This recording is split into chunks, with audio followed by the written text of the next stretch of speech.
I know that footballers are supposed to be role models, so I rolled around on the kitchen floor this morning holding my ankle, but much like Caicedo, it did nothing to keep my wife from being mad at me for not taking out the garbage. This is the ArsenalVision Post-Match Podcast. My name's Elliot Smith. You can block me on Twitter, Yankee Gunner, yeah. Got on the ground by the garbage cans, rolled around, grabbed my ankle, cried a little bit, shouted out, reached to the stars, help me. And she just walked up to me and she's like, what are you doing? Why didn't you take the garbage out? I said, but I tried, and then my ankle, but no, didn't work. Just like with Caicedo, didn't work. So I also followed his lead, walked around the house, boshing my kids, pushing them down, kicked the dog twice. No, I'm kidding. I wouldn't do those things because I am not, and this is important, like Moises Caicedo, a massive see you next Tuesday. That is not what I am. And neither are you, dear listener. We love you. Thank you for being here. This is going to be an attempt to analyze a game that wasn't much of a game. I will say, I went into the instant reaction last night with Clive and Paul, struggling to address it because all I felt was emotion. Now that the emotion has receded a little bit, hopefully some analysis can creep in, and that is in fact what we will attempt to do. Just a quick note for you that we finally have some merch. So if you've been saying, gosh, life feels pretty good. Arsenal top the table, top the Champions League table. I just don't have any AVP merch. Well, we knew that would be a consideration, that you'd be worried about it. So you can go to shop.arsenalvisionpodcast.com and get some. And then that one concern, the only thing left in your life that you were concerned about, resolved. I am excited to talk about this. I'm excited to talk about the reaction around it. I'm excited to talk about how we could have solved problems better, or why we weren't able to solve problems better, where it leaves us. Maybe a little peek ahead to Brentford. It is relentless right now. But I think we've been handed just a little bit of a gift with a home fixture that we should be able to navigate ahead of another difficult away fixture at the weekend. So the season just, it's not going to let up. They're not just going to give us the title. We're going to have to go earn it, I'm afraid. So let's just jump right in. And we're jumping in with the only man I want to jump in with, into his arms and into the discussion, is Clive Palmer. Hello, Clive. Hello. I want to be wrapped in the warmth of your analysis and cradled by it and educated by it. And I am glad to do that. Let me just start with this, Clive, because I think this is fundamentally the entry point to the conversation. Do you regard that as a good point or a bad point? I regard it as a good point. I listened to Tim's voice note from the ground, and I understand exactly what you mean. Sometimes you walk into a place and you just know this is not going to be our day, so how's this going to go? And it's very hard to write that down and quantify it, but for those that go to games, particularly away games, you get a feeling sometimes that you can get out of here with something. It's going to be fine, And I think if you look at this week as a 3-game week, last weekend we had Spurs, massive game for us. I felt sick walking in. We get the result, big emotions, lots of content around the world, tick. Then we have the team that's the best team in the world, and we boshed them about the Emirates, beat them on and off the pitch, fantastic, a massive event in front of the whole of Europe, loads of flowers, done, tick. Then we have Chelsea away, who also have a big week. But their big week started off with Burnley last weekend. And they rested Caicedo in that game. Didn't play him at all. They took Reece James off at half-time because they knew the next 2 home games against Barcelona and Arsenal was their target. And I think it's interesting that we had the first 2 home games, which we've done really, really well. And the last game, equally complex tactically, was, it was a tough one for us, right? Because we had 3 tougher games, Burnley being a slightly easier game for Chelsea, which I thought they got a great result, by the way. And so, they had an opportunity, Elliot. Think about it from their perspective. We rock up without our centre-backs, without a true centre-forward. Partnerships everywhere that are different. On the end of a big week, if you're them, you see the team sheet thinking, we're going to take them today. And I think they came out like that with real aggression and gusto. And so to get the point in these circumstances, I think is okay. Okay. Just about okay. That makes sense? Yeah, and I'll tell you something, by the way. I'm not a filthy troglodyte, so I don't travel in Chelsea circles or read their articles or peruse their social media. I'd be pretty surprised. Well, I wouldn't be surprised because it's Chelsea. But I would be pretty surprised if a reasonable fan base wasn't furious with Moises Caicedo. Because, all I've seen is Chelsea celebrating this draw as heroism. We played without our star center backs, who are the identity of our team, on their pitch, with an extra day's rest for them to prepare, with more of their firepower at their disposal. And they were getting into us to start that game. And it looked like a really tough game for us. And Moises Caicedo just took the coward's way out. I'd be furious if I were them. That's it. I mean, he took the coward's way out of the game and made it a much tougher afternoon for them. I know if the shoe was on the other foot, and, Mikel Merino or someone, I can't even imagine any of our players being idiots in the way Moises Caicedo is, but steamed into a challenge straight leg that way after, pushing people around and clearly wanting to be sent off, I'd be furious with them. So it is what it is. Now they have to play, by the way, their big point, which gets them nothing in the context of the title race, means that they now have to play 3 games without Moises Caicedo, who supposedly is the best player in the world. So, I don't regard it as a good point for them, depending on what their ambitions are. I just don't know if I regard it as a good point for us, for the obvious reason that with 10 men for an hour, you'd like to solve the problem. But I will say this, and this is the next thing that I kind of want to bring up into the conversation. Mm-hmm. First of all, if you look at the week and you say City are our biggest title rivals, if you really believe that, they've got Newcastle away, Leeds at home. We've got Spurs at home, Chelsea away. My goal would have been, for that little 2-game stretch, let's hold serve. We stretched our lead by a point over those 2 games. That is a good outcome. The other thing I would say is, look, people don't love that our identity is our defense. There's a lot of people that want our identity to be an attack, and I think we're a pretty good attacking team too. But our identity is our defense, and we played without our identity. Saliba and Gabriel are our emotional identity. They're our calmness in our defending. They rob the hope from the opposition. They add threat to our set pieces. They help us defend set pieces, and they create a calmness in the way we defend games that was absent in this game. We played 2 young and experienced players together at center back in a tough fixture away, in a game where the temperature was taken to a totally new level by the opposition. And so we were never able to chill the heat of the game, because the players who I think are most capable of doing that for us in some respects, our center backs, weren't there. And so, Clive, the next really important talking point, of course, is the absence of William Saliba. And it's news you hate to get right before a game. I'm sure it's not something that we prepared for more than just maybe even overnight. I know he was close to making it in this game. So going with Mascarin and Capier is, of course, I think the right call, but it very, very powerfully influences the way we can approach a game like this. So when you saw that news, how were you thinking about the way that influences the type of game we were going to be in? Yeah, well, obviously they're 2 major players. They're the best partnership in Europe, shall we say, and everyone knows about them. It's not very often that we don't have one of them at least, So, and I think it did sort of affect my confidence, because I was pretty confident when I woke up. I really thought we'd go and do the job on them. So it did sort of knock me back a little bit. But watching the game, it's not about saying about their identity. Why are they so good? And they start everything off and they stop everything. That's a good CV, isn't it? Right. So Gabriel's passing numbers have gone through the roof over the years, and his pass quality has gone up as well. So it's a major thing, right? Where he's there, and what he does, Elliot, is it makes the other team think, well, we've got no solutions against them, because in this game, Mosquera had a lot of the ball. But if Saliba has that ball, he's driving into midfield, attracting people. And so sometimes it's almost like the proactive things you get in build-up that you don't see are not there.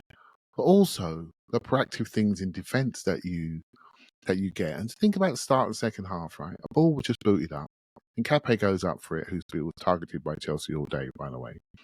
He doesn't quite win that header cleanly. They get a free kick. The free kick is maybe a bit big on the far post. Raya gets attracted, ends up having to make a save. I'm not sure the header was going in for João Pedro. They get a corner from that, and from the corner, they score. It's like, oh my God, what started off as one straight ball? And if you win that straight ball and send it back, they're not getting that corner. And are they scoring? I don't know, right? These are the details, right? The details. Gabriel would just tear through that João Pedro. Mate, he wouldn't even go up for it.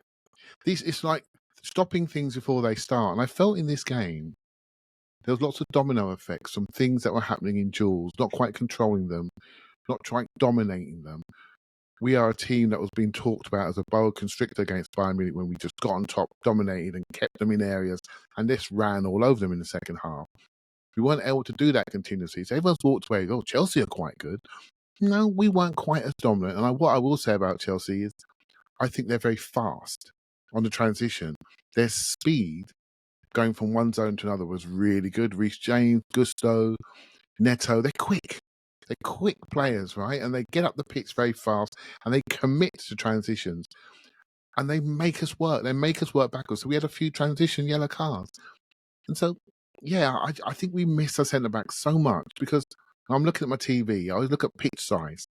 And I didn't think we squeezed the pitch. I didn't think we were confident enough to squeeze the pitch. I felt there was a gap and a distance. And that affected Mendy's positioning and that affected Rice's positioning. And so we weren't as compact as a team. We didn't have the control for Martinelli. So there's a few things that became apparent. Our structure was destabilised. But that's okay, Elliot. I know it sounds crazy, right? You can't be perfect structure-wise every single game. It's okay. I actually think this is a really good day for our coaches to learn and how we will then play when we don't have certain players in the pitch again and what our relationships will be, what our combinations will be. I think it's a really positive day from that angle without too much damage, if that makes sense. Yeah, of course. I mean, two things can be true, is a tap the mug comment, but I'll say it. It can be true that we are very, very lucky to have Christian Mosquera and Piero Hincapié, who can just come in and play center back at Stamford Bridge in a hot game, then lose Calafiori at fullback because Myles has to come on, then lose Zubimendi in front of them, and still only concede to a corner kick, right? And really not give too much away. We're very lucky. But Saliba and Gabriel are the best center back partnership in the world and two of the best center backs in the world, full stop. And so the level doesn't drop 80%. But it only has to drop 15 or 20% for there to be a difference. But I think to your point, William Saliba completes more passes per 90 than anyone on the Arsenal team by 20 passes. And he does it at 94%. You know what that does? That calms things down. That takes the tension out. That takes the helter-skelter, basketball, up and down the pitch dynamic out. And even if that wasn't necessarily the most important thing before the red card, I definitely think after the red card, that's the kind of thing you want. You know what's actually good when you have 11 men? A little sterile domination. We'll come on to this more, but like a little bit of the sterile domination, a little bit of just getting them to sink deeper and deeper and have less of an out ball. And you just see that it was a little more helter-skelter, a little more panic than it would have been, which is totally fair because two of the best center backs in world football were not on the pitch. And that's, that is something you don't want to go into a lot of big games with, especially when your identity is your defending. But I think it is worth noting that if Liverpool or City, or any team in the league played without their two starting center backs, especially if those two were their identity, you can think about what that experience would be like. So all things being equal, we're very lucky to have what we have. The game is obviously defined by the first 30 minutes in a lot of ways. And this is a tricky one for me, Clive, because, let me just... I think it's the first 5 minutes, if you ask me. Well, yeah. So go ahead. It's funny. So I take notes, right, as I watch, because I have a crappy memory for what happens in games. It's just not my strong suit. And so I take these notes, and I note almost everything. And almost all of my notes for the first 30 minutes, Cucurella hard foul on Saka. Caicedo goes after Marino at the restart. Zubi yellow. Calafiori yellow. Caicedo shoves Timber for no reason in the back, no foul. Cucurella nasty challenge on Saka, yellow card. Mosquera yellow. Zubimendi gives it away. Timber makes a clearance. Then Caicedo on Eze, another free foul. Calafiori yellow. And then Cucurella fouls Saka. And then Caicedo red card. Those are my notes, basically, from the first 30 minutes. It was a game of collisions, a game of aggression. There was no midfield. It was going over the midfield. But I'm curious what you think about Chelsea trying to turn it into a prison brawl more than a football match. If you think that was by design, if they were too wound up, what was the reason for that? It was really, I guess, engrossing emotionally, but not engrossing from a football standpoint. Yeah, it's part of the game, right? He sent out his troops, and they're quite fast starting Chelsea, and they went for it. So there was the first foul. I'm not sure if it was the first foul I noted. Really, it may have been Caicedo. Was on Well, it was Marino. Cucurella on Saka in the second minute. Hard foul. Cool. Boom, right away. Yep. I think it was the first foul. May have been on Marino first, and then and that's the first one. I say, okay, that's fine. He gets up quite quickly, and Cucurella on Saka, and it's like, okay, Saka stayed down for a bit. There was like a 45-second gap between point of contact to when we restart again, so you know what sort of game this is. But during that first foul, the very first foul, Reece James is already talking to Anthony Taylor. Anthony Taylor. Mm-hmm. Yeah, sorry. And he's already talking to him. So he's in his ear. So he's trying to influence. The very first foul he's trying to influence. And then eventually it leads to Saka getting a second foul against him, hard foul. And Cucurella got booked. I was quite shocked by that. You know? Yeah. But even when we were making fouls or getting fouled again, Saka was in the referee's ears. It goes two ways, by the way. Right? And so they were, the referee was being targeted. And then the issue that he had, and this is just the issue, I think he did not need to book Zubimendi first. I think that was a key moment of the game from a refereeing perspective. And by the way, I'm not criticising him. That was a very difficult game to manage in a very difficult environment with players. None of them were helping him out. Right? So let's hold our hands up here. We are trying to influence him.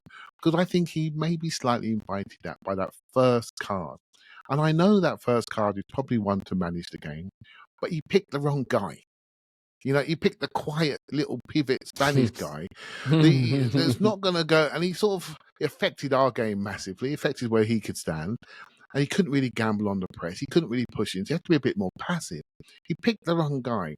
And there were other players in our team, maybe, definitely in Chelsea's team, who were allowed to get away with more things. And I think he set his table after that, mate.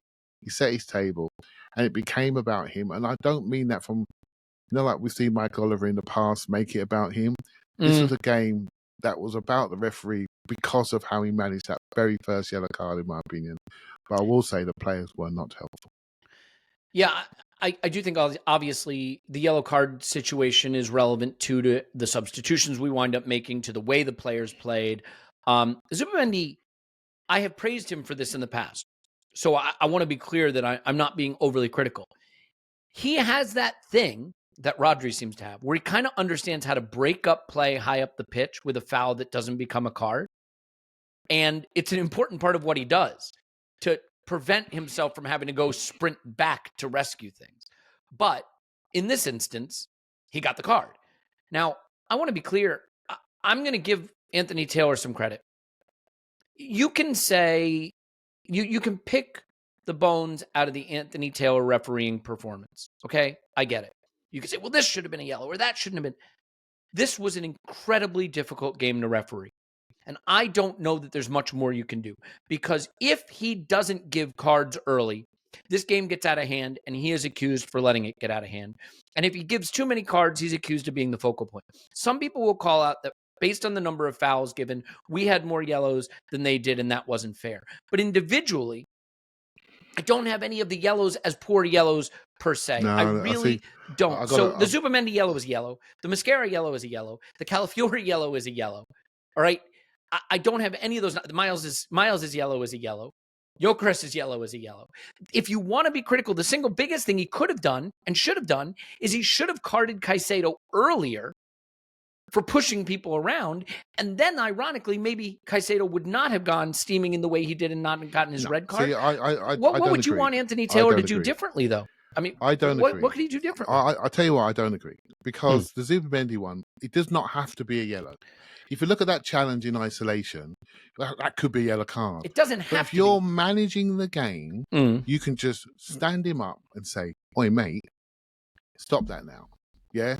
He was running across the pitch. He wasn't running through like Mascara was. He was running out. Stop that now. I'm having a word at you. Pull the captain over and say, right, let's stop this. Any more of those transition fouls, it's going to be a yellow. He didn't get a chance to even do anything wrong. So he didn't have to. That first card set the table for the rest of the game. It sets the tone that gives you the authority to say, well, that was a yellow. Yes, there's a yellow based on Anthony Taylor and what he gave us. He told us that's a yellow card challenge. I happen to think Mosquera one was probably a yellow. Yeah. I think Calafiori one was probably a yellow as well, Yeah. right? But he set the table in that first one. He need to hold that first card a little bit longer. He never spoke to anybody yet. He never spoke to a player yet. He's just like, you're in. You're in. Look at Cucurella got down his second card. He must have been shocked by that. Yeah. You know, he gets 5 for free every week. Do you know what I mean? Cucurella should have gotten a card for the second minute foul on Saka, if we're being honest. That could have been, if anything, the weird thing is that Zuba I wouldn't want Mendy's... that for him. I wouldn't want that for him. You could say he could have done, but I think you all deserve at least, not one, but you deserve one at least. If you're a fullback and you just pile through someone at the back, that's a yellow, and fullbacks will be off after 15 minutes every single game. Do you know what I mean? You gotta manage the game, and just by talking to the ref, just by talking to the player and letting him know. And so I think he did that with Cucurella, but he didn't do that with Zubimendi. And I felt that set the tone, because then after that, everyone's saying, "But you booked him." Do you know what I mean? You booked him, and that's what Chelsea spent a lot of the game doing, trying to even it up from a red card perspective, saying, "Hold on, you sent off Caicedo. Why can't you send off Hincapi? What about Mosquera? What about this challenge? What about?" And saying, they were rolling around on the floor trying to get the game evened up. Look, but that's on Chelsea, not on Anthony Taylor. I guess what I would say is, right, the Zubimendi one is certainly borderline. This was a game that was played in transition. It was a long ball game. It was a direct game. It was a transition game. And so he made the decision to show cards for breaking up transition opportunities. And look, whether you agree with it or disagree with it, I think all I'm trying to say is when I'm going to get really upset with a referee is when I think a referee gets big things wrong in ways that distort an outcome. And I think Anthony Taylor, first of all, you could say, well, he got the red card on Caicedo wrong. He didn't give it to him. But he shows a yellow. He knows he's going to hear from VAR. He goes to the monitor. He makes the right choice. So fine. The game wasn't distorted. That's a red card. It should be. And that's on Caicedo, not on Anthony Taylor. I don't want to spend too much time on Anthony Taylor, except to say that basically, like, when you have a team that is playing with the level of aggression Chelsea was playing, and you have a game that is as open and back and forth as this game started, where it's just end to end, he could have kept his cards in his pocket on the tactical fouls. I agree. But given the temperature of the game, that could have gotten away from him too. So I don't regard Anthony Taylor as deciding this game with any kind of wrong calls or anything like that. I think it needed a strong referee this game. And I was disappointed in that first card. That's the only thing that disappointed me. I think you can always talk to people before you give the first card. He just boshed it out. There you go. Done. Well, Zubimendi not on a yellow would have changed this game, because having to take him off in the second half, I think, was a big problem for us ultimately. Yeah, I think he was disappointed to come off. And, you know, there were some really good things in this game. Good things from Chelsea, by the way. They lined us up nicely. They managed their midfield well. They had Caicedo free. They used Enzo on Zubimendi. They used Reece James to sort of track Rice a little bit. And they just had, make sure Caicedo could go over and munch Saka if he came inside. Chalobah was keyed in on Saka as well. They brought on Neto second half to help on Saka as well, knowing that our danger was Timber and Saka on that side. It was a tactical battle after the tactical battle against Bayern Munich, where Spurs wasn't really a tactical battle because they were scared around shadows, right? So two very, very complex games from an Arsenal perspective, and we had to manage it. And in a strange way, the cards sort of created a cloak of indignation from a Chelsea perspective. How dare you? How dare you send off one of our players? Well, actually, we're the ones getting booked. And like I said earlier, I think Anthony Taylor spent half the game apologising for sending off the player. Do you see what I mean? And by making sure that he held Arsenal to account. And I think it affected us, and it was a shame. There may be a chink in us, in our armour a little bit, because Sunderland were quite aggressive, shall we say, quite physical in the challenges, and Chelsea were the same. And we've drawn both of those games, right, in different ways. I thought we were really good at Sunderland, and unfortunate in some ways not to win that game. But Chelsea deserved their point. So there's a little bit of a chink there, and there's probably two things. There's two scars that run through all of us from last season, are the injuries and the red cards. And I think because of the red cards, we are very cautious about going down to 10 men, because we know the impact it has on the game and on the upcoming games. Yep. It can drag into the next game that we can drop points. And on injuries, I'm all for this. We don't seem to be taking risks with players, and And so my heart sank when Saliba wasn't there. I never expected it, right? Do you see what I mean? I think he would have been useful, obviously very useful. And I think everything about last season's injuries has driven our recruitment strategy, and it's driven what risks we take regarding putting players out there. Last season, I think Saliba plays that game. And who knows what it could lead to down the road. But we're in a position right now where we don't have to take that risk. And yes, the two centre-backs that came in can never be as good. But we're not rocking out Rob Holding anymore. Do you see what I mean? And we're rocking out really good players that can keep us in games and nearly won us the game with a cross at the end. So I think we have some scars. We have some things to maybe learn. And I think we're going to learn them. I got some thoughts, so I'm sure you're going to dig them out of me quite quickly. Yeah, well, and look, I think one thing that happens when you have a very physical game with a lot of stoppages and yellows and talking points, and the referee has to have a conversation, is you don't build flow. And maybe a benefit for Chelsea is a stop-start game, I think, benefits the way they want to play a lot more than the way we want to play. Right? If you want to get your foot on the ball and you want to create periods of dominance and control, the last thing you want is a stoppage every minute for the referee to have to go have a chat with people. Whether you regard that as the referee's fault or not, I think is not as interesting a conversation as what was happening with the game. And Mikel Arteta, I think, spoke well on it. He said, first of all, I think it was a proper London derby. It was really tense, and you could sense from the beginning that every duel, every action has something on it. Two teams very willing to win, and not much football. A lot of stops, free kicks, yellow cards, so not a lot of fluidity. But obviously, after the sending off, we wanted to settle the game. We didn't manage to do that. And I think that is an accurate reflection of what was happening. I think we should just talk about the key incident, though, the Caicedo sending off. And Clive, this is a player who I think has very little respect for his fellow professionals. We've seen him do this to Martinelli, by the way. This is someone who goes into big games wound way too tightly. He is controlled by his emotion, and he lets that emotion govern what he does on the pitch. I think the way he's refereed is absurd. He was just pushing players around. You could see he was running around. I actually went into Discord in our match day chat earlier this week, and I said the most predictable thing about this game is that Caicedo will be out to injure somebody in this game. And sure enough, that somebody wound up being Mikel Merino. It's a terrible challenge. It's a cowardly attempt to roll around on the ground and distract from it. And one thing that was interesting on the U.S. commentary, if you didn't hear it, I'll just mention it now. Apparently, when VAR was talking to Anthony Taylor, part of the communication was they said, we do not believe that Moises Caicedo is hurt. We believe that he has stayed down to distract from what he's done because he's aware of the severity. And I'm sure that aspect of it actually played into him getting sent off. So good for you, Moises. You made it worse. Look, we could have been without Marino for months. I thought Marino's comment, he said, like, I have very flexible ankles or something. I would be on crutches for 8 months if something like that happened to me. But it's not a laughing matter. It's a terrible foul from a player who just does not have enough respect for his fellow professionals. Yeah, he lacks control, and I did see the Martinelli one live, and mate, he did him. He tried to do him, and he done him, and he didn't care. He didn't care, right? And he's not a player I admire, actually, because at that time I really liked him. But when I looked into his eyes, I didn't like him. I didn't like how he approached his craft. I think he plays with a lot of intimidation, shall we say? And what if there's anything that comes out of this game? I feel Chelsea have been this young, plucky team that were up for making a double statement against Arsenal and Barcelona. But what they've really done is made themselves transparent to the wider watching world about how they approach football matches. And I couldn't, we do previews and we talk about things, and did anybody say it was going to be that level of intensity and collisions pre-game? I knew they had some fast starts, but I didn't expect that.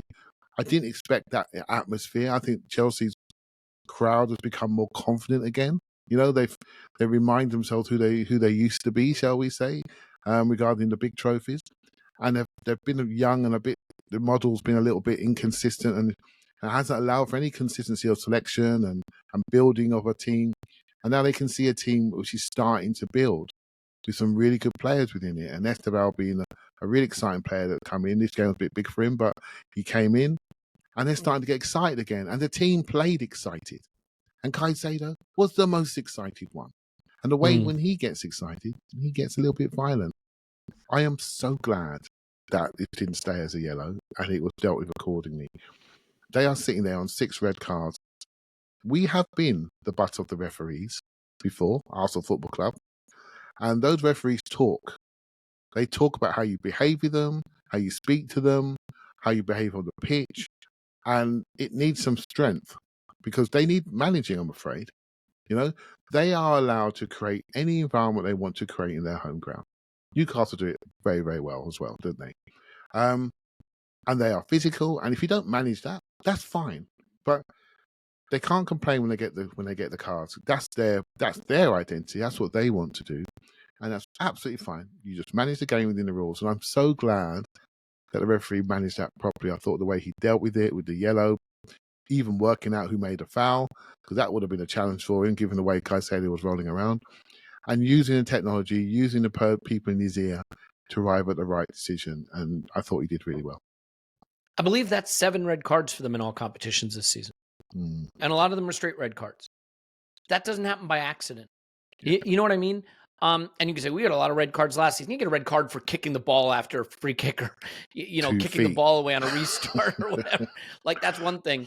A clash of heads in the box. These are violent play red cards. This is a lack of control. The irony, of course, that Arsenal will be fined for the number of yellow cards we got in this game versus, because it was over whatever was 6 yellow cards. I just think Chelsea didn't have a tactical solution beyond making the game physically messy and hoping that they could win the second balls and the duels and the restarts. And look, we win the duels and the restarts and the second ball, so I can't complain about that too much, except that there has to be a level of composure with the way that's done. Yeah, it's just now.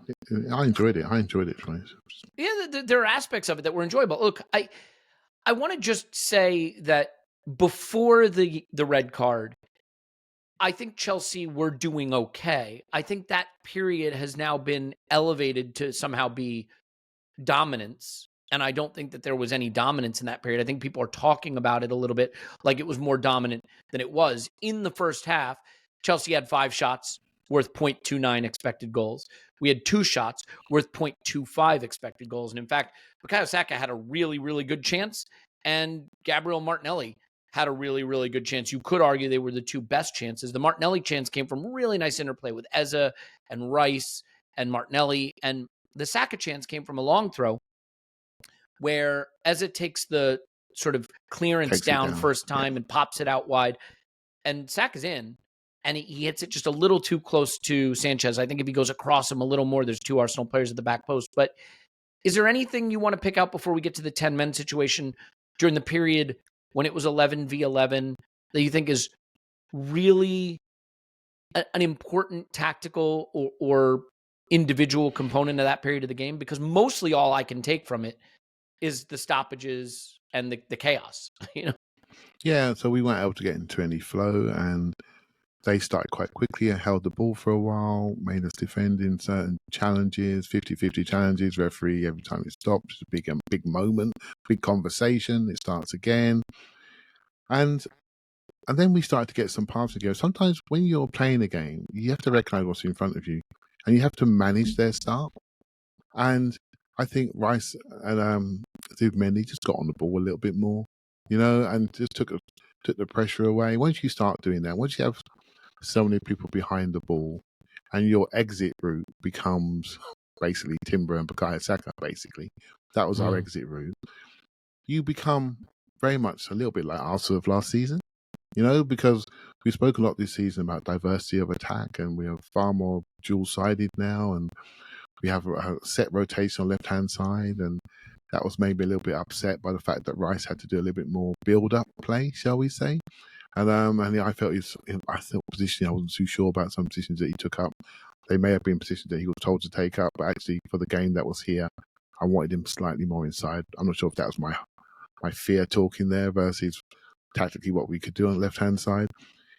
And I just didn't really like how that left-hand side looked at all. So we lost a little bit of man-on-man in the middle of the pitch. But as you say, I don't think it's a massive game for midfield. I think midfield was an area that people ran through, and the reason Or why went that over. happened, and the people why that happens, and what I will say, I haven't seen this yet. I didn't feel comfortable with our line height. I felt we was a little bit lower. It just felt that way to me. Come on, people will tell me if I'm wrong. It I felt think a the bit lines lower. were more spread out. So I feel like the defensive line was lower, but we were pressing quite high. It was very weird. Yeah. The lines were not compressed. We didn't have We our wouldn't. I didn't like it. I didn't like the compactness. shape. There was no I didn't. compactness. Yeah. I didn't like it. I didn't feel good about that. And again, when you have got a card, you stand away a little bit. And that's the that's truth. true. Yeah. And your centre backs, because they're young.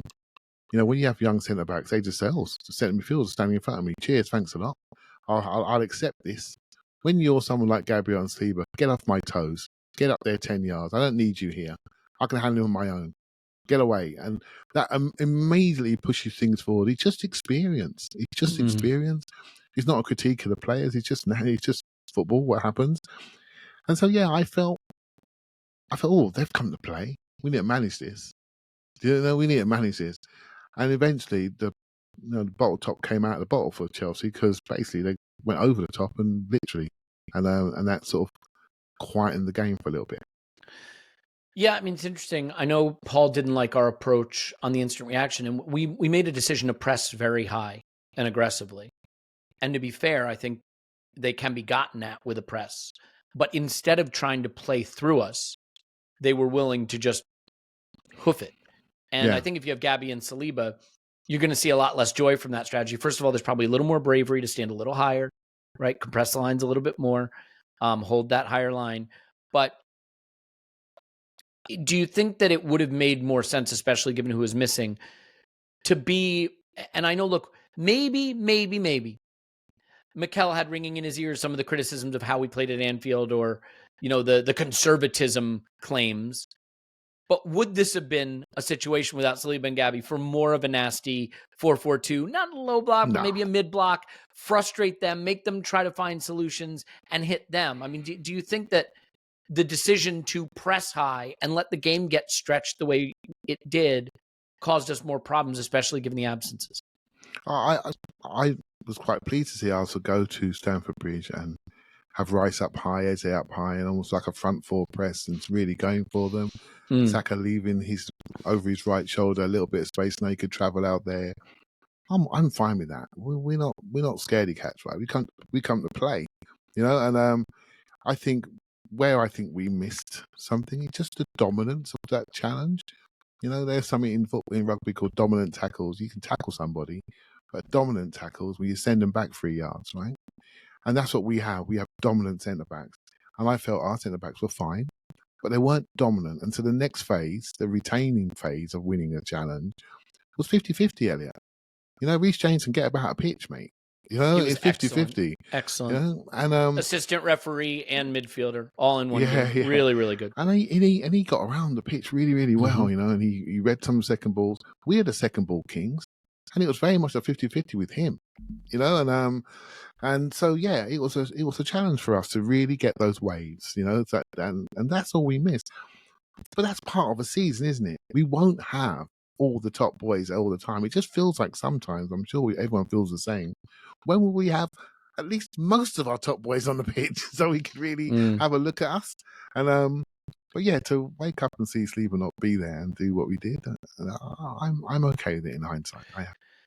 Yeah, I agree. I want to talk about how we handled the 10v11 period of the game, and especially some of the substitutions. I mean, I'll just give you a bit of a sneak preview. I don't think they worked. I understand why we made them, but I think they were the wrong choices for the occasion. Now, I have the benefit of hindsight, which is super handy, but I will explain that and get your take on that as well, Clive. I want to talk about certain individuals. I think the left side of our attack certainly needs a little bit of an investigation. I want to talk about the Saka game as well. And also just a little bit about how dependent we are on Declan Rice at the moment, because I'm starting to wonder if maybe he needs a trip to Dubai or Ibiza or something for a few days just to rest and recover, because that guy is an absolute colossus for us. So all things that I want to get to, but, and I think this is probably the section of the pod that people are here for. And that is the time when I tell you which brands are going to change your life. apart from, of course, our brand at shop.arsenalvisionpodcast.com. So the first brand I'm going to tell you about is a brand that you know all about already. In fact, why don't you do the ad read, listener? Here you go. It's about NordVPN. Tell me what I need to know. I can't hear you, so I might as well just tell you, even though we all know that NordVPN is an app. You put it on your phone, you put it on your tablet, you put it on your computer, you click a button, you browse where you want to browse. First of all, one thing that I want to emphasize about Nord, they get really good ratings for the speed. You don't want the VPN to slow down your internet speed, and Nord gets highly regarded for that. It is extremely easy to use. There's no technical expertise required. And so when someone says, you have to see this video, and you click it and it says not available in your area, that is literally a thing of the past. It's done.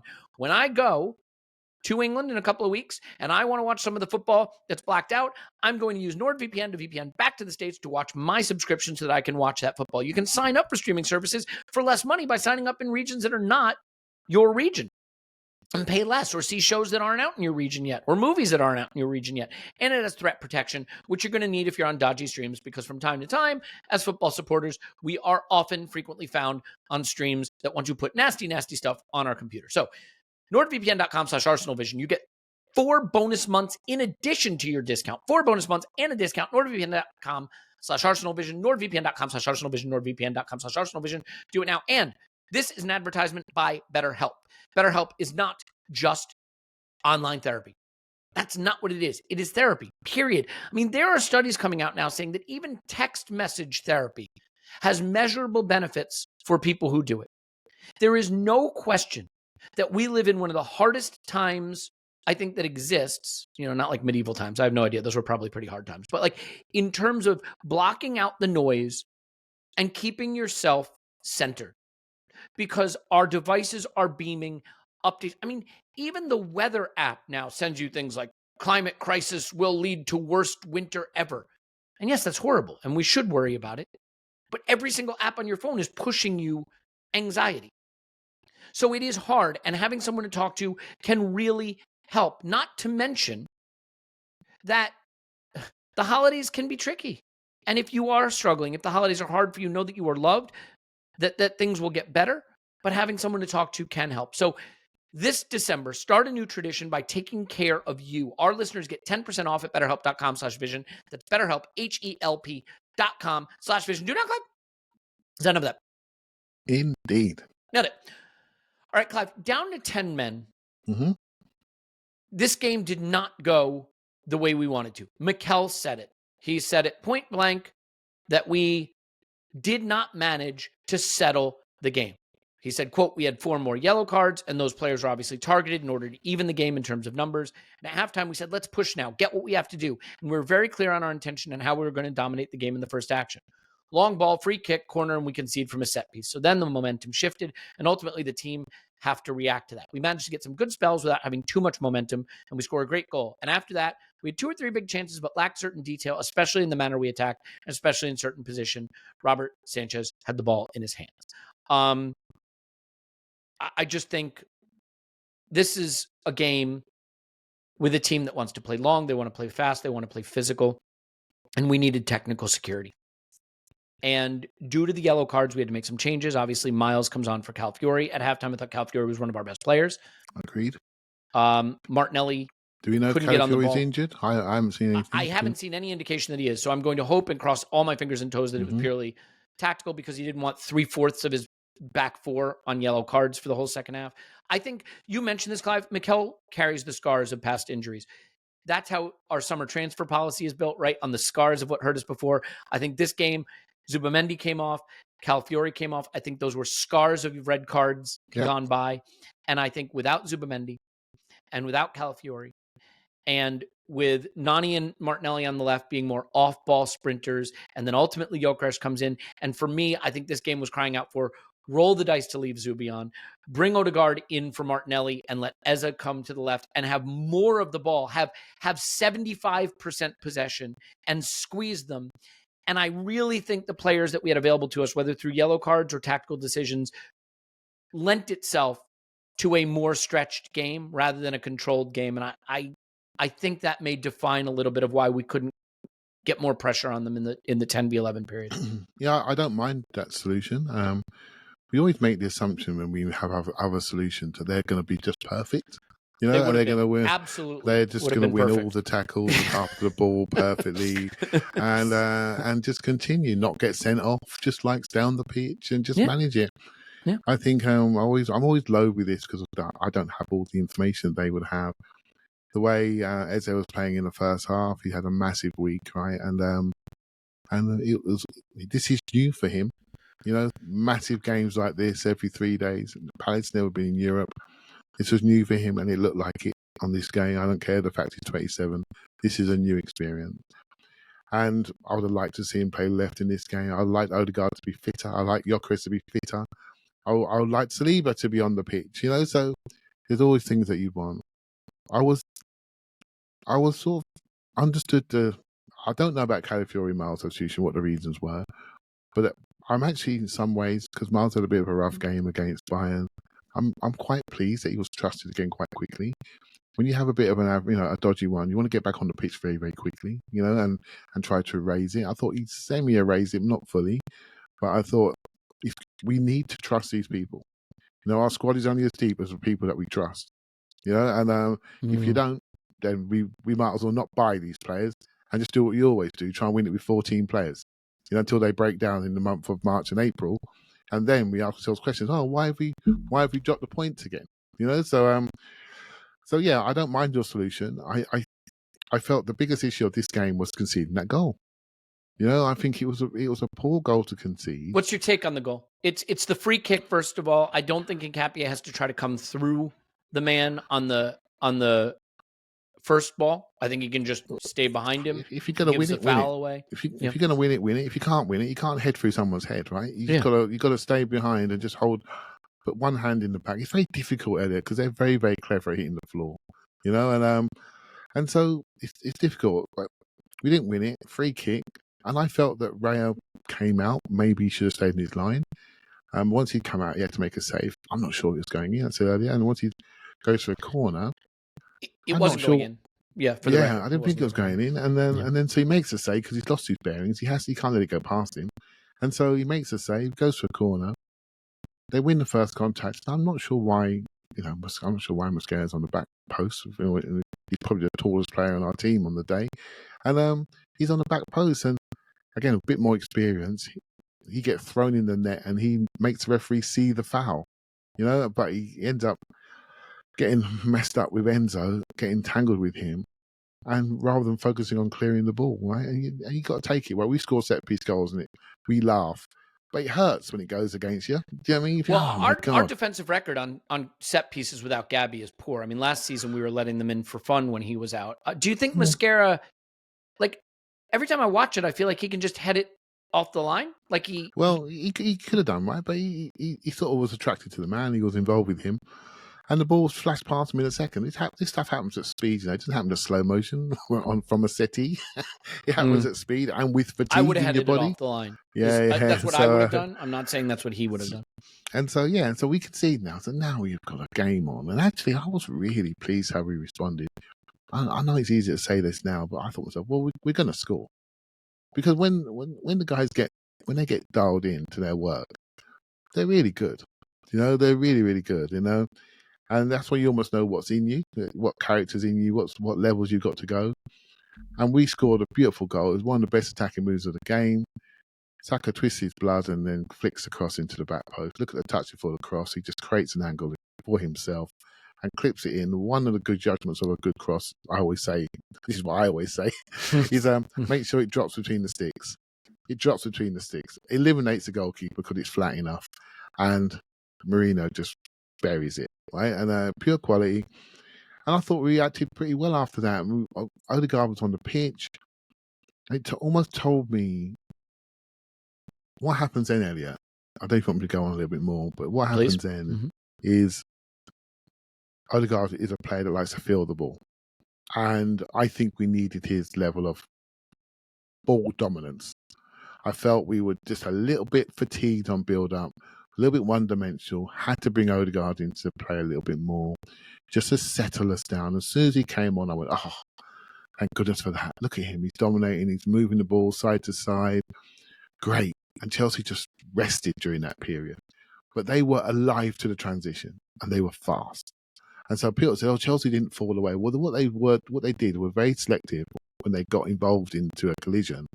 When they went, they really went. They really went, and they trusted they could break up the play if they were caught too high, because we wouldn't retain it. So they committed to a counter attack, which made them look like they had more players on the pitch. I felt we were fearful of their speed, and so Odegaard was getting on the ball nicely, but I actually felt he faded towards the end.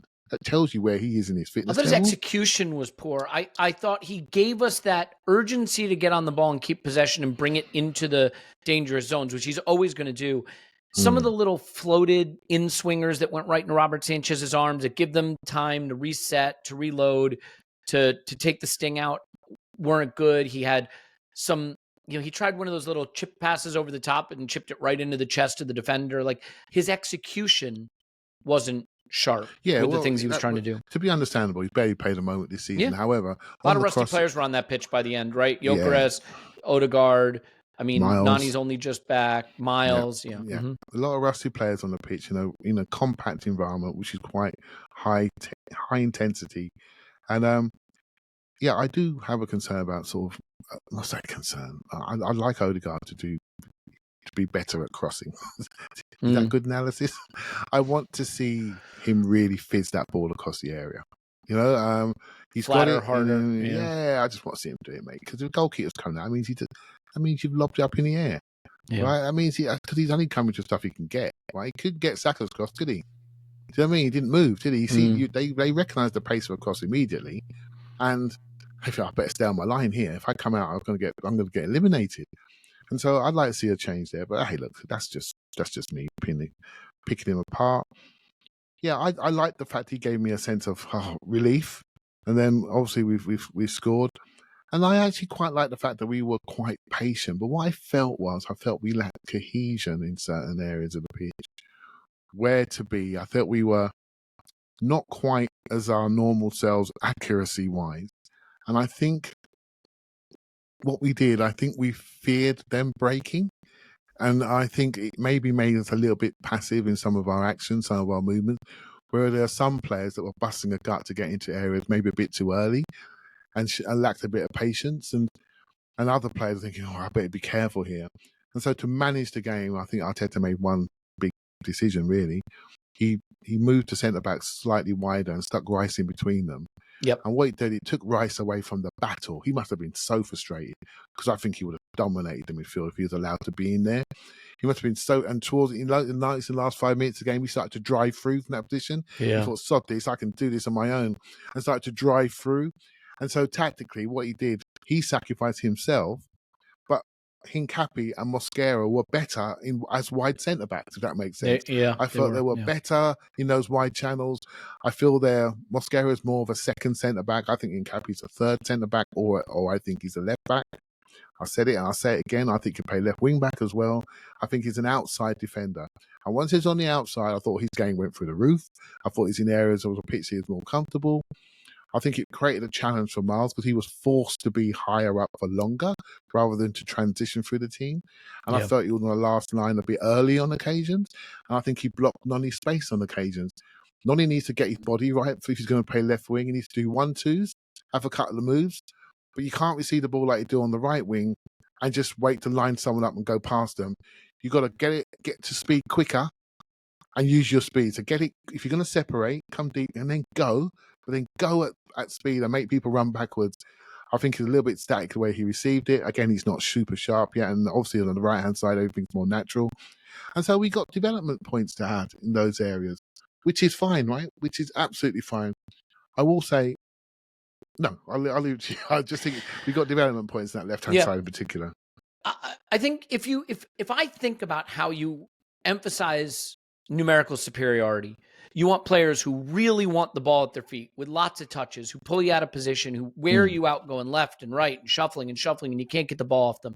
And I think about Eza left, and Odegaard and Rice in midfield, and Zubimendi behind them, and Saka, and Marino, and a lot of possession, a lot of touches.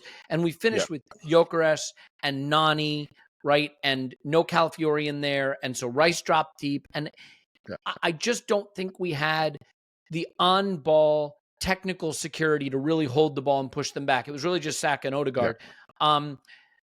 I want to ask about a few performances then as a result. Let's start with the left side, though, because I don't think either left-sided attacker was effective.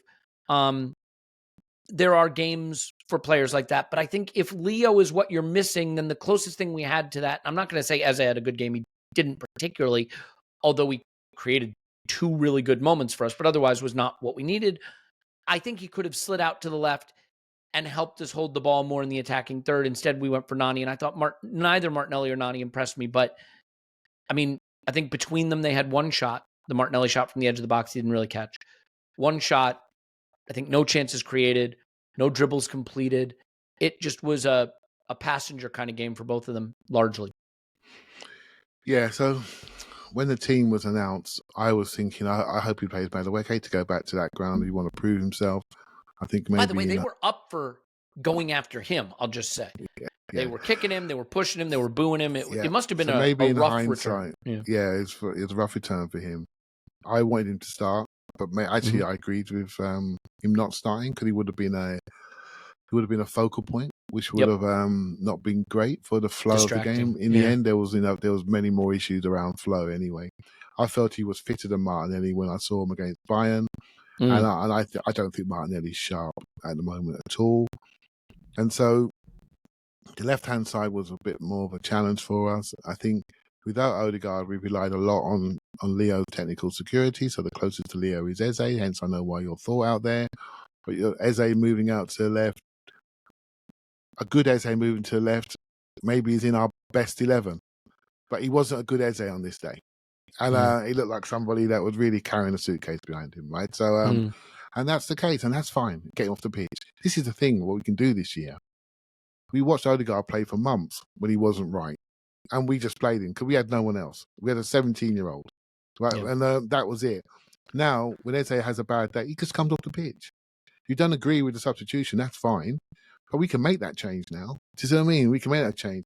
An Odegaard that's sharp starts his game. We're not even discussing it. And Eze plays left and we're fine.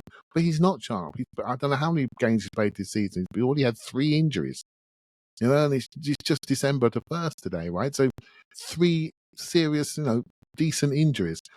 And so he's not the player he's lost his pre-season now because it's all gone. All the benefit from that's gone.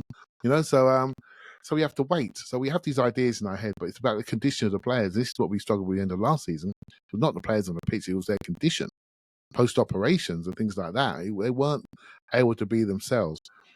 And so, our left-hand side was poor. Martinelli was the wrong player for this day. We needed something else. But why did we pick him? On the right-hand side, they have James, they have Gusto. These are proper runners. And I can imagine the manager thinking, I need to manage that space. They have Esteval that's in the papers, flying. They move Neto out there. I need to manage this space. Much like they had Neto on the left. Why do you think they had him on the left? To manage Bukayo Saka. Sometimes you put a player in a position to stop something else happening. And Eze is a wonderful player, but he's not going to track those level of athletes down the left-hand side of our pitch. But once the game changed, I wish we had a fresh Eze to move to the left to give us that control that Trossard has given us. Odegaard on the pitch, Saka on the pitch, Timber driving through, as technical players on the pitch that can manage the ball and then stop the transitions. But we didn't. We went another way, and that's where we were at the end of a hard week. That's where we were. Yeah, I mean, ultimately, the frustration is you wind up with the second half where we had 70% of the ball, but I think it was 6 shots to 6 in the second half. We had 1 expected goal in the second half. They had half an expected goal, which is a lot more than you want to give up under those circumstances, and just a lot more even than you wanted it to feel. And I do think when the game ended, I was torn between, because I know a lot of people were very mad about it just being 4 minutes, and I don't know where he came up with 4 minutes other than like Anthony Taylor wanted off that pitch as quickly as possible before he had to make a big decision. It's shocking, that one. If it had said 8, I'd have said, that's about right. Seriously, to get 4 was like just ridiculous. Yeah, ball and play I think was 27 minutes or something like that. It was very stop-start, and so that was ridiculous. I will say sometime around probably the 80th minute, I found myself thinking I'd probably take the point now. I was as nervous about getting chinned as I was about chinning them, because it just was never a period of really clear dominance or control. And one thing that must have driven Mikel Arteta nuts, assuming Calafiori isn't injured, he took him off because he's on a yellow and he just didn't want to have to manage that insecurity. And then 8 minutes into the second half, Myles has to barge somebody because he gets caught a little too high, a little too central, and that's how he breaks up a counter and he gets a yellow. I do think part of Myles' development is just learning how not to get caught in those positions. Sometimes I do think the vulnerability of the ball over the top of his head, and we saw it obviously against Bayern as well, can be a problem for him. And I just don't think that this was a great week for him, but he's very rusty and he hasn't played much. I don't want to kick him while he's down by any means, but it didn't add to that level of comfort and control we were looking for, his performance. Yeah, well, there was a number of transition bookings in this game. Submany got done, Calafiori got done, Mosquera got done, Myles got done. So what's that tell you? That tells you they're good at transitions. They are. And they're fast. Right, so there you go. And I can pick on all of them. You know, from a... I believe they have the most goals or the most threat from high turnovers in the league. They're very good with their transition opportunities and changes of possession. Yeah, they were fast. Let's talk about this. They were fast. And we were on the stretch. You know, we were on the stretch in some of those situations. It's okay for other teams to be good, by the way. I thought Bayern Munich, their rotations were unbelievable. We stood off or we looked around and went, oh, bloody, what do we do with this? But we managed it. I thought we managed Chelsea really well. What frustrated me was that goal, the way it came about, just from a long ball. They didn't craft it. They do what we do, nick a set piece. You know, they did it to us. And it does bother me a little bit. And then they get the kudos from it, right? So we got to take it. We got to take it because we do it to other teams. You know, and it breaks the game open. They thought they'd break the game open, and we took control of the game and just scored back 12 minutes later, 10 minutes later. And so that told me the levels. I still feel within the construct of this game, I think we'd have learned more than them. You know, they will have a level of confidence about being at the top table now. They're getting closer to it, you know. But like I say, I think everyone's talking about missed opportunity for Arsenal. Well, 10 men don't mean as much as it used to anymore. You know, Arsenal got a system for 10 men. Chelsea have been at 10 men 6-7 times, as you said. They're used to it. You know, they're used to being down. And the energy of players today and the fitness of players today and the coaching of players, they train for these moments. And so the advantage isn't as big. If anything, the anxiety switches to the team with 11 because we are now duty bound to win it. How are we going to manage that anxiety? How patient are we going to stay? I watched Manchester United. They lost to Everton on Monday night, and Everton had 10, and Manchester United couldn't manage the fact that they were in charge. They should win this game, and Everton got out of there, and Everton then got smashed the next game. So it's not as easy as it says, and I thought we were fine, you know. And if Gyökeres was allowed to head that ball in the air, it would have been the greatest away victory in a long time. Timber, ironically, because he's everywhere all the time, is in the one place we didn't need him that time, which is in the middle of the box. Just beyond Sanchez. Everyone's talking about, oh, look at Arsenal's fullbacks. They just get into areas no one can manage. Blah blah blah. Yeah. By the way, just before that, so we're talking about the Timber header where he takes it off the head of Gyökeres from a good Nkapie cross from the byline. Just before that, on the 87th minute, this wonderful interplay on the edge of the area, and Marino got a shot away really well, just hit down low. It's the one that Gyökeres slides in. And by the way, I don't think Sanchez gets clattered. I don't know he that was I down think for contact. 3 minutes, and then it's 4 minutes extra time. And I don't think he was clattered. The 4 minutes of extra time is insane. Like, nobody can possibly think that was right, but it is what it is. I think it's coming to a point in sport, in football as a whole, that the lack of transparency around time just needs to go. Do you know what I mean? Because the clock is being managed by players.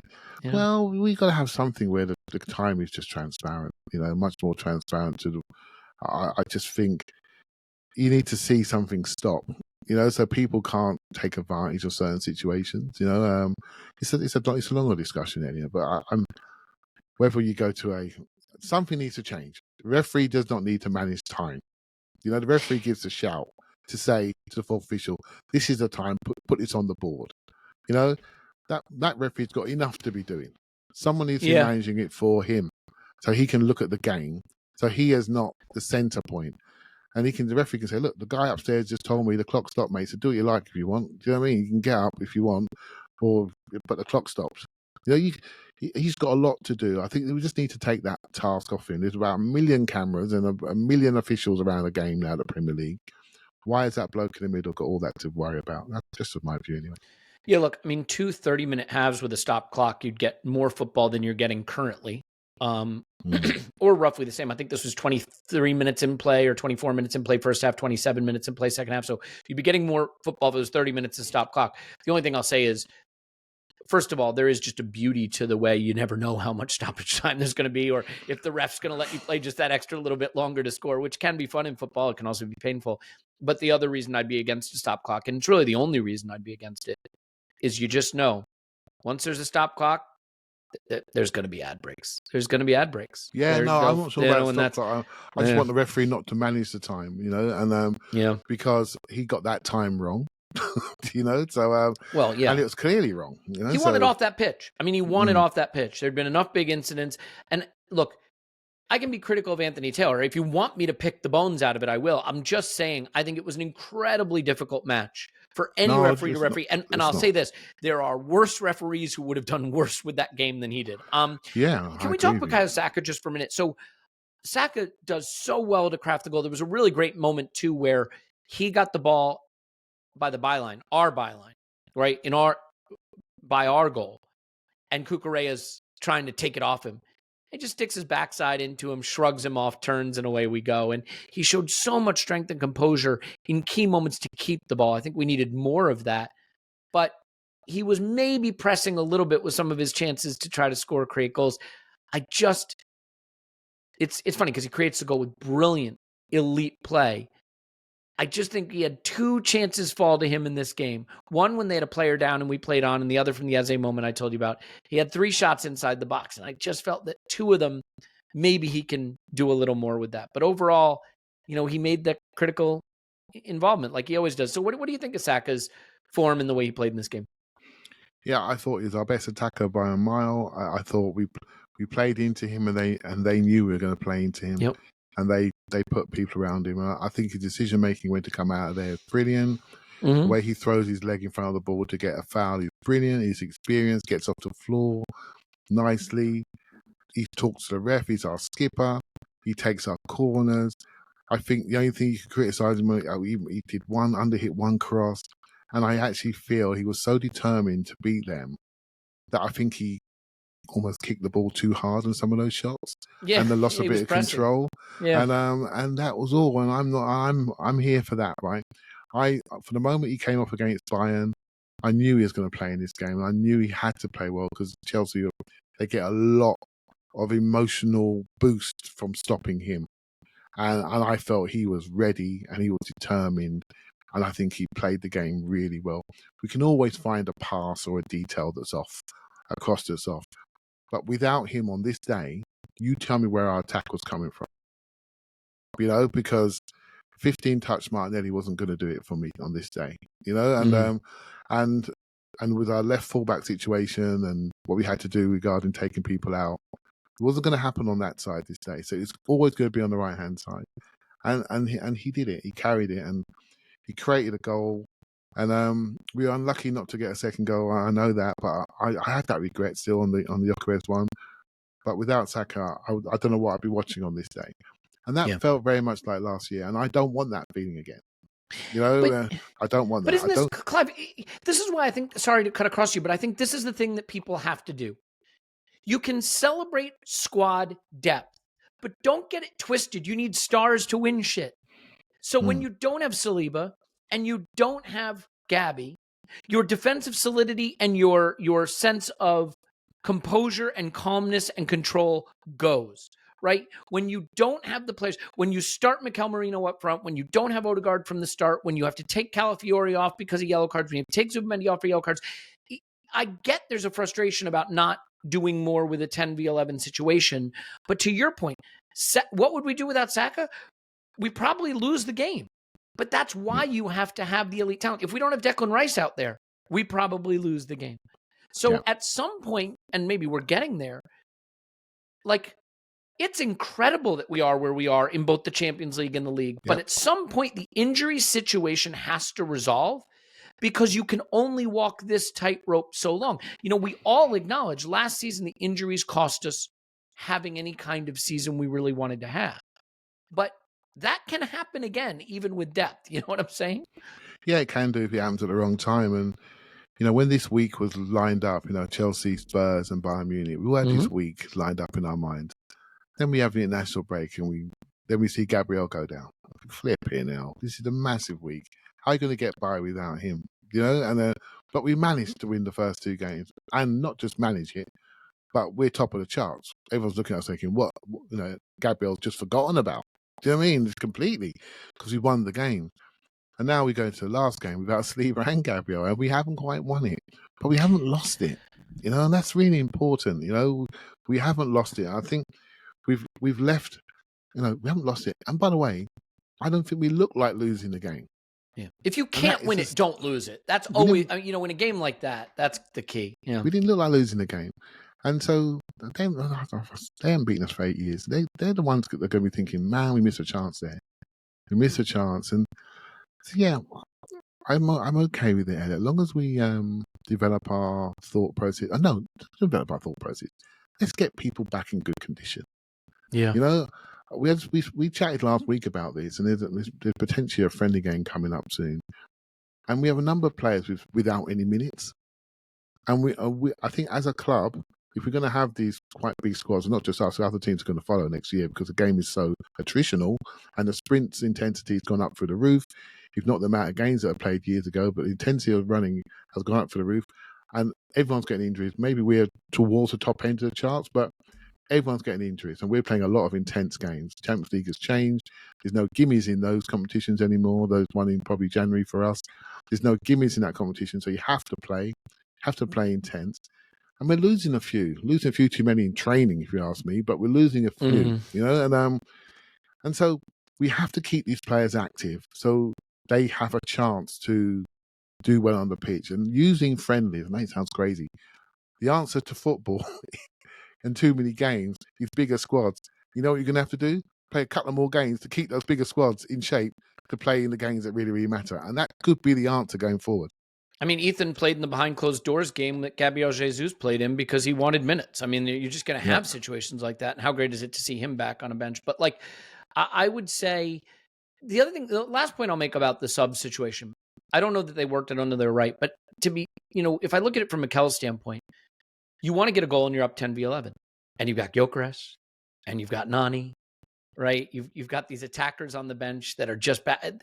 It makes sense to use the attackers. I just think the game cried out for a little more on-ball solidity. So I think it's a good point. And I would say this. I recognize that anytime you play an hour, 10v11, you'd like to get more than that.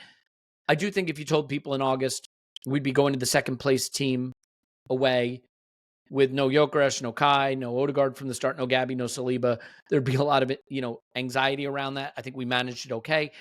But the other thing that I think is worth considering is what kind of a league we're in. Because 1 point never feels good in a league where you have a 100-point City chasing you. Right now, I don't think that's the case. Manchester City lost at St. James's Park. Then they went home to face Leeds after losing in midweek. And 2-0 up versus Leeds, they gave it away to 2-2 and needed a stoppage time winner to get a home win over Leeds. Maybe this is going to be a really tight, nervy title race. It very easily and probably could be. But we are not being chased by the Manchester City that is in our minds, at least not at this stage. Chelsea, to me, they're scrappy, they're scruffy. That's not a team that I believe is ready to win a title. And I don't see anyone else that's ready to step into that level. So, Clive, it may be there's a little more parity in the Premier League, and that much like last season with Liverpool, you don't just win the title with 86 points. You win the title comfortably with 86 points. That's the thing people seem to forget, is that the league was won last season by a Liverpool that we don't even think was really that good, with 84 points, and they were 10 points clear.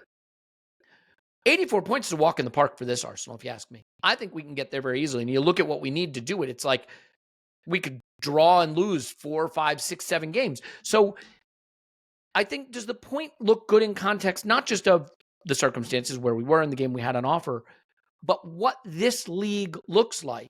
And at least right now, the fact that nobody looks particularly devastating in their pursuit of us. Yeah, I think there's issue. Let's take the top. Let's take Liverpool, City, Arsenal. Really, I think Chelsea are coming fourth, and due to their ages, we know they're coming. They're coming. It's simple as that. It's just a matter of when, right? So and how much they spend, or what they spent historically last 2-3 years, they're going to hit the top level soon. They're going to hit gold if you keep getting these young players, right? So Liverpool, they haven't reached their final form yet. So Salah didn't play at the weekend. Verts had his best game, as he would do when Salah wasn't there, which is perfect timing for him. Some people call him a really bad signing. Some people say he's the best player in their club. And Isaac, if you give him the ball, he can do things. If he starts hitting top corners, we're going to get the heebie-jeebies, right? Because he's a good player, right? So, but they're not in their final form. They haven't found their balance, right? So, Man City. Now, Doku had a hot moment. Foden's he's getting a little bit hot, and Haaland goal a game guy, right? So, if they can hold it together, they've got players that can do things. Players like Marmoush to come in, and if they were to go and buy Semenyo in January, then they've got another power surge, right? So, but they haven't hit their final form. The good thing is, Elliot, is that Arsenal haven't hit their final form. So we have things to consider. Right? We have major pillars in this team that barely played this season. Kai Havertz, for example, in my mind, he was our number one centre forward. We haven't seen him. Joe has come in, done quite well. I wonder what Arsenal have done with him while he's been out. Has he been recovered from injury? Or has he been doing a mini pre-season? I know what I would do. I would have had him in a mini pre-season. I expect him to hit the ground real quick soon. Right? So we've got Martin Odegaard coming in. And you know I love my LeBron James. He plays for the Lakers. He's not the main player anymore. They got a couple of other players and in Luka and Austin Reeves. And basically he has to find a way to integrate into that team.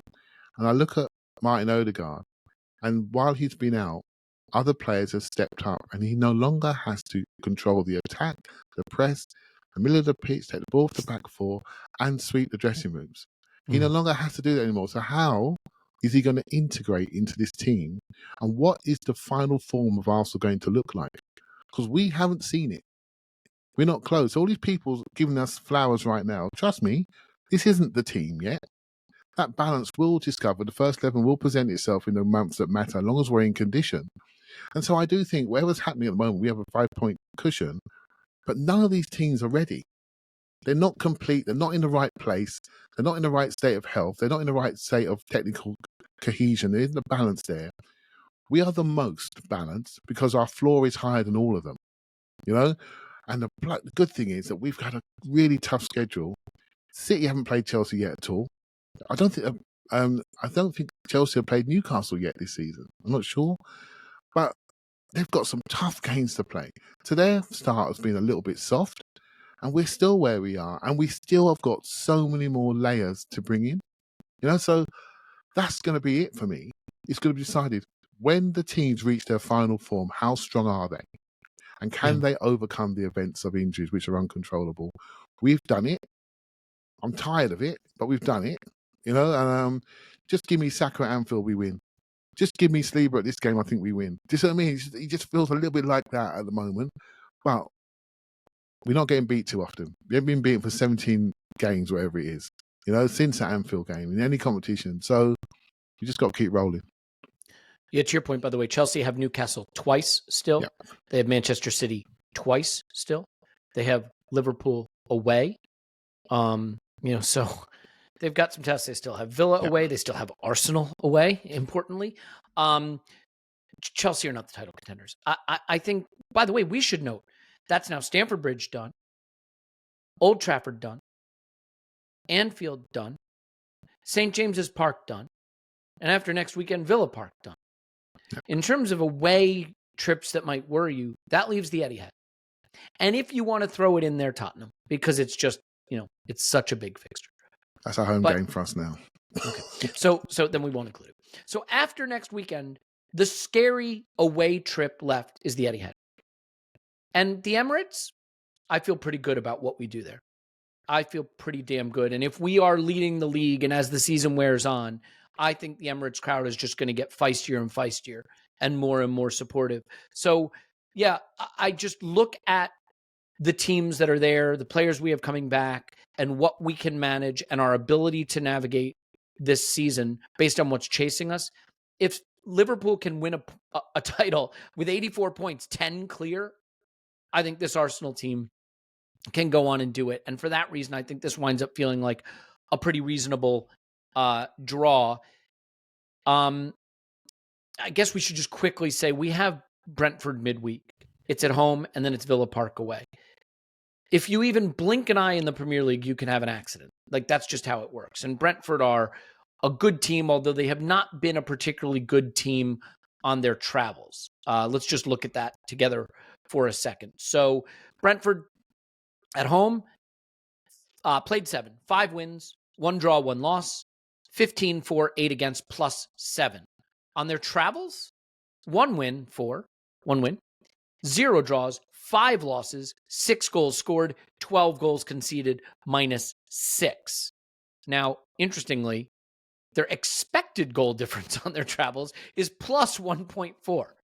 So a really weird underperformance situation that they've had in those situations. But you look, they've lost away to Brighton, they've lost away to Palace, they've lost away to Fulham, they've lost away to Sunderland, they've lost away to start the season at a terrible Nottingham Forest team. So they have not been particularly effective on their travels. They do have, I think, an interesting group up front, by the way, with Igor Thiago. Damsgaard is good. Shada is good. I feel like I'm forgetting someone off one of their wings, too, who is also pretty good. Otara, yeah, Django Otara, who I think is pretty good also. So they can cause some problems there. Look, Declan Rice is playing a lot. Do you take a risk with something else here? Can you play the Zubamendi, Odegaard, Eze lineup here to give Declan Rice a rest? Is Gyökeres ready to play from the start? How are you thinking about this? Can you roll out Nketiah and Mosquera again to give Saliba just that extra little time for Villa Park? The big decisions Mikel has to make, Clive, are all around keeping players fit without overlooking what Brentford can do on Wednesday. Yeah, a couple of things. I mean, I think it could be a Zubamendi Marino day in midfield, by the way. I think that would be a good thing to do. Marino seems to be really robust, and I think he does well with Zubamendi in there. And they know each other, so I wouldn't mind seeing that. I think the key one player I would like to see actually in this game is Ben White. I thought he came on against Bayern, and that's the first time I've seen him this season. I thought, oh, you're looking back to your sprightly self. And the game didn't quite call for him, and it just showed me a little bit sometimes. A couple of years ago, if we lose Saliba, the very first person that comes into that position is Ben White. Why? Because he's good on the ball. You know, he's good on the ball. He controls it. He's a ball-playing centre-back. But he's now deemed as a right-back, and he hasn't enough minutes. If he was fitter and better, maybe he plays his game. So I'd like to see him get reintegrated in some way. And Timber is just playing out of his skin, and he's so abrasive, and he's in the action. He's almost like an attacker and a defender, and he's everywhere. We know Arsenal players now. We know what comes next when that happens. So an injury happens. And so we need to stop that before it starts, because I do think Villa's important. We had the Newcastle away win, and we haven't had a good one for a while away from home. The Sunderland and the Chelsea game were just in my mind a little bit. The Villa game is really there for me. 12:30. We got to go there with full power, you know. And we're at home, and you know, sometimes when people laugh at Arteta for getting the home crowd connected and all the things that we do, the fireworks and everything like that, it makes a difference. It really does. The last 2 games have been amazing. You know, amazing events, amazing games, really well managed by the club and by the fan base with the tifo and everything like that. It's been unbelievably exciting. Not every game can be like that, I understand. But we have a role to play at home, for definite. And we got to make sure we're right behind the team. Because I thought Chelsea fans were right behind their team yesterday and made it a hostile environment. They did. And it made it difficult for the referee, made it difficult for us. And that's part of the game. That's part of the league that we're in. You know, people are not going to lie down and let us just knock it about and get the ball to Saka, give him 5 yards of turnaround. It's not going to happen. They're going to be right up behind him and pushing him into the crowd and pushing him into the dugout. That's what they're going to do. And then, so yeah, we got to make sure we do our job on Wednesday night and sort Brentford out. Because Saturday morning, 2 wins, Elliot, this week. goes into Bruges, and then Bruges can be whatever we want it to be, and then we got Wolves. Well, it better be good because I'm going to be there. So listen, no rotation for that game or the Wolves game. Yeah, Wolves again. I'm not going to see any first choice play, any starters in the 2 games I go to. If we can come out, next 3 league games, win them. But what will happen if we do win the next 3 league games, we're going to have a lot of players active, and that means they're usable. And that's the key thing for me. The key thing when it comes to Christmas time. Yeah, I will tell you, by the way, that Igor Thiago, and I haven't been able to find an update on this, he did leave the game in stoppage time with some kind of leg injury in their last game. Good player. And he went right down the tunnel. Now, I don't know. I mean, look, it was 90+1, so you'd go down the tunnel because the game's over. But there's been no update on it. I would just say that if he's even slightly wounded, this is where I want us to become the new Manchester City. Because Brentford have Arsenal away, Tottenham away. And if you're the Brentford manager, and Igor Thiago's even a little bit of a risk, which game do you think you can win? Which game do you think you can win? Do you risk him for Arsenal? Or do you not risk him for Arsenal because you know you can go win at Spurs? Because that's what Clive, that's what teams used to do to City. They used to say, I'm not risking my guys. Let's roll over and get our tummy tickled here because we think the next game's a better chance for points. And I want to see teams starting to make those kind of decisions for us. So the midweek games, I mean, I would just say City going to Fulham, given what they just showed at Leeds, it's not a walk in the park. Although I wasn't particularly impressed with Fulham in their win over Tottenham. If I can say that, they went to Spurs and they didn't really batter them as much as they should have. But yeah, so they're coming off a win over Tottenham. They host City. It's a chance. It's a chance. But this is obviously a game where we need all 3 points with Villa Park coming up at the weekend, because then City hosts Sunderland. Not an easy game, but probably one where you'd expect them to get the points. Chelsea go to Bournemouth at the weekend without Caicedo, although they have who do they have midweek? They're at Leeds midweek. So we'll see.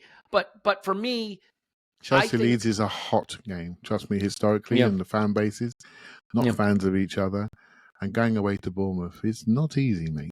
It's not easy. So let's see. Well, we'll see. Look, the most important thing, I think, for midweek, obviously, aside from the 3 points, is that we're starting to get players back, and Mikel should use the squad and be ready for Villa Park, because that's not necessarily the best place for us to go in general. Even if, look, they're on a great run. I'm not super impressed by them. But the one thing we can't do, we can't look past it. Because if we were to look past Brentford, then that would make this, Clive, what would that make this? A trap game.